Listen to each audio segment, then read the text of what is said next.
Morning my dear students, मैं आपका science teacher Shubham Tiwari माया ज्ञानोदय संस्कार अकादमी बिरधा ललितपुर से आप सभी विद्यार्थियों का आज 29 अक्टूबर 2020 दिन गुरुवार की विज्ञान विषय की कक्षा में बहुत बहुत स्वागत करता हूँ। विद्यार्थियों, आज हम यहाँ पर एक नए टॉपिक के साथ, एक नए लेसन के साथ उपस्थित हुए हैं, जिसका टाइटल है भोजन, स्वास्थ्य एवं रोग।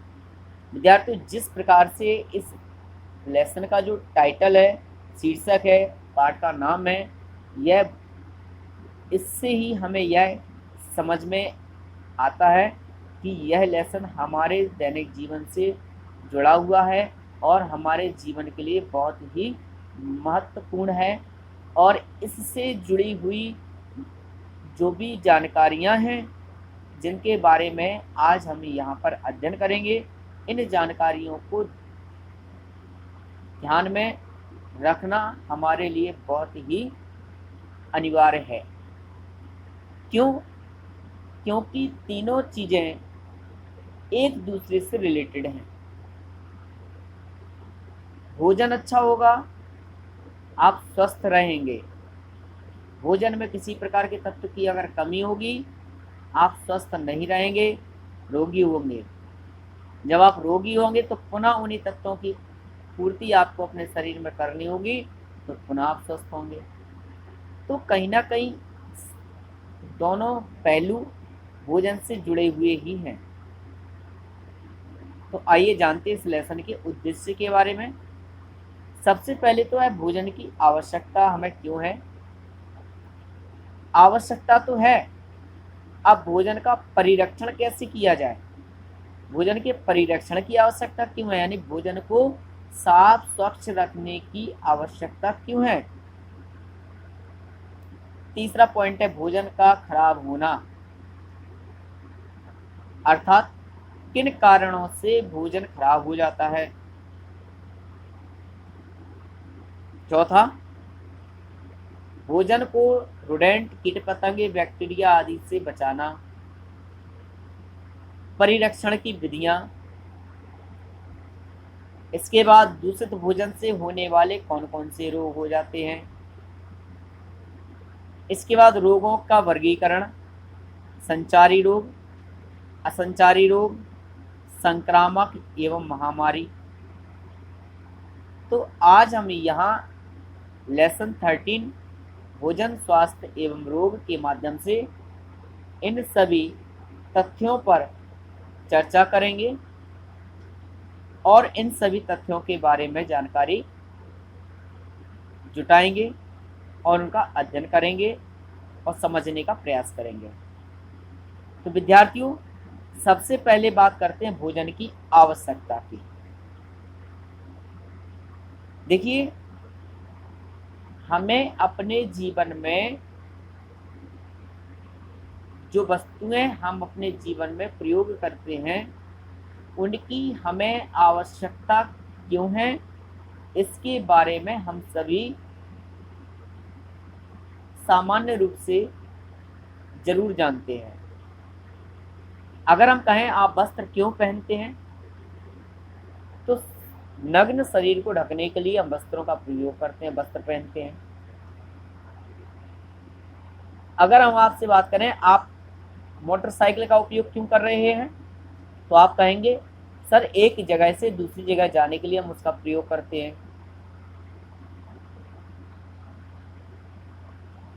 तो इसी प्रकार से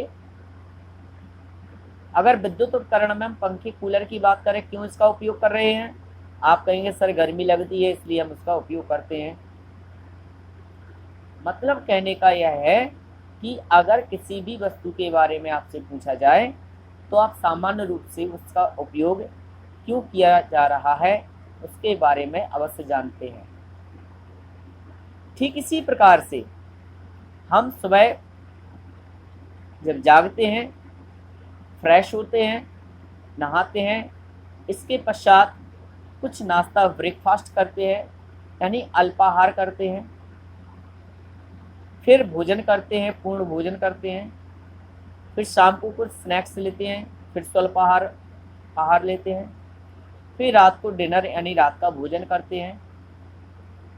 आखिर समय दर समय पर हमें कुछ वस्तुओं को, पेय पदार्थों को शरीर के अंदर यानी ग्रहण करने की आवश्यकता क्यों? अगर आप भोजन नहीं करेंगे तो क्या आप नहीं रह पाएंगे? जी रह पाएंगे, परंतु हमारे शारीरिक अंगों के द्वारा जो आंतरिक क्रियाएं शरीर में हुआ करती हैं, वो क्रियाएं सुचारू रूप से संचालित नहीं हो पाएंगी अगर हम उन्हें कुछ ताकत शक्ति प्रदान नहीं करेंगे तो।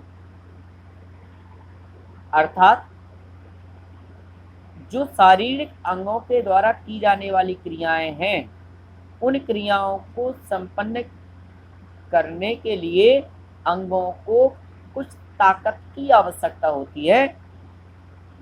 वो ताकत क्या है? ऊर्जा। और वह ऊर्जा हमारे शरीर को भोजन से ही प्राप्त होती है, इसलिए हमें भोजन की आवश्यकता है।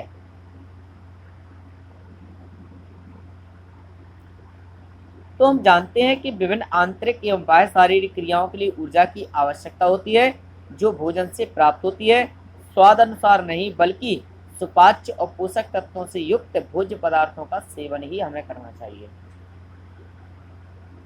जरूरी नहीं है भोजन स्वाद के अनुसार बना हो, स्वाद अनुसार हो या ना हो, परंतु भोजन सुपाच्य, पाचन युक्त और पोषक तत्वों से परिपूर्ण होना बहुत आवश्यक है। अगर हम सुपाच्य और पोषक तत्वों से युक्त भोजन नहीं करेंगे तो निश्चित है हमें जिस प्रकार से ऊर्जा की आवश्यकता है शरीर के लिए, वो प्राप्त नहीं होगी, वो पोषक तत्व हमें प्राप्त नहीं होंगे, और अंत में होगा क्या कि हम रोग ग्रसित हो जाएंगे।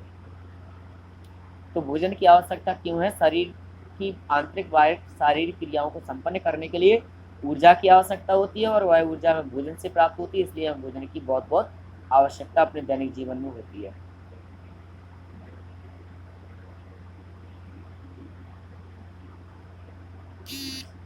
तो माय डियर स्टूडेंट्स, ये लेसन 13 भोजन, स्वास्थ्य एवं रोग, जिस पर हमने आज चर्चा की। भोजन की आवश्यकता क्यों है, इसके बारे में जाना। कल पुनः एक नए टॉपिक के साथ भोजन का परिरक्षण की आवश्यकता क्यों होती है, कैसे परिरक्षण करना चाहिए, किन परिरक्षण की विधियां क्या हैं, इस पर चर्चा करने के लिए कल पुनः उपस्थित होंगे। तब तक के लिए धन्यवाद। Thank you.